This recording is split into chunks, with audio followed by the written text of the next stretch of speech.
I mean, one of the most important things for us is the setting. I mean, we did it for a number of reasons. One of it's just, you know, that it has such amazing architecture. It's such a beautiful city.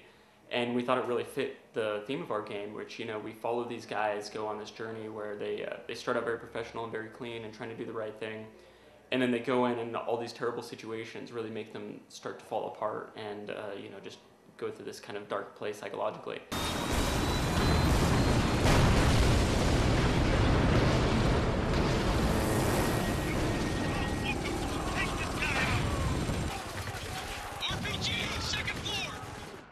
The story overall, you know, as you mentioned, was originally inspired by Heart of Darkness, but we've kind of gone our own direction with it, and we've honestly taken inspiration from a ton of places.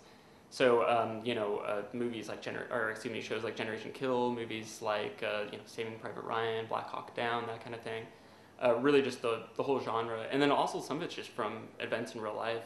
You know, we have a military advisor on the game that we've been talking with, and he's had some crazy stories and just, you know, given a more personal perspective of what it's like to be in these kinds of situations.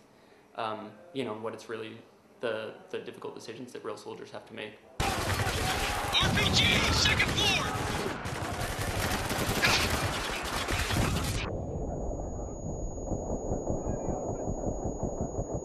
You're in the open! Take cover, goddammit! Oh, you know, we have the M249 light machine gun, and we need to know how to reload it, because like in some games they'll do it this way and some other, you know, and then you'd watch footage and it wouldn't be totally clear, and then he'd really, you know, break it down for you why there's different ways that you can reload that weapon, for instance. He's done! Because we wanted to make it sort of show the human side, you know, sometimes you have to take a few liberties. So, you know, even down to silly things like you would never say the word right to refer to a direction in combat, because it can be ambiguous if you're saying, you know, right like affirmative or right the direction. But just to add some variety and, you know, some familiarity, like that's something we do, is we'll say like it's on the right side. So little things like that where we break with reality. But overall, we really try to give it an authentic feel.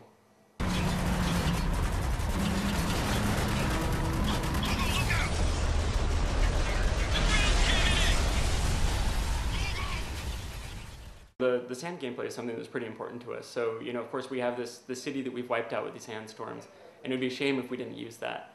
So, you know, as you mentioned, one of the things that you can do is use these sand avalanches, where you can just bury people underneath tons of sand and kill them that way. Another more systemic way that we use sand is if you throw a grenade and it lands in the sand, then it'll kick up a huge dust cloud, and that'll cause people to be stunned, you know, bent over and coughing. Of course, it also kills the guys that are closer to the explosion. And then we also have these sand falls where you can shoot it. You'll see some sand trickling from the ceiling, and then you can shoot at that and cause some more sand to come down on people's heads, and that'll stun them as well. And then, of course, there's the sandstorms, which really just bring the combat really up close and personal and change the whole dynamic of how everything feels. And, you know, things like long-range weapons, of course, aren't going to be very useful if your aim's swaying all over the place from the wind. Everyone be cool. We got civilians down here. Nice place. You guys seeing this shit? Silk curtains? I mean, I would say the biggest thing, honestly, is our narrative. Just watching these characters sort of dissolve psychologically as they go through the story is something that I haven't seen before, and especially the way that we sort of weaved it into the core game. So, you know, obviously in the script, there's moments where you see their stress and you see how they react to the situation. But even just, you know, if you're sitting there in combat, the way they speak, even just down to I'm throwing a grenade, or I'm reloading my gun, or I'm telling my squad mate to go kill this guy. At the beginning of the game, you know, they might be very professional and be like, okay, you know, tango by the door, take him out. By the end of the game, there's going to be like, kill that son of a bitch, you know. And it's also reflected in their visual appearance as well. So, you know, at the beginning, they're very, very clean, very pristine looking. And by the end, they're bloodied and bruised and torn up and dusty. And I think just these little details really help reinforce the story we're telling and help make it very believable as you watch these people sort of fall apart.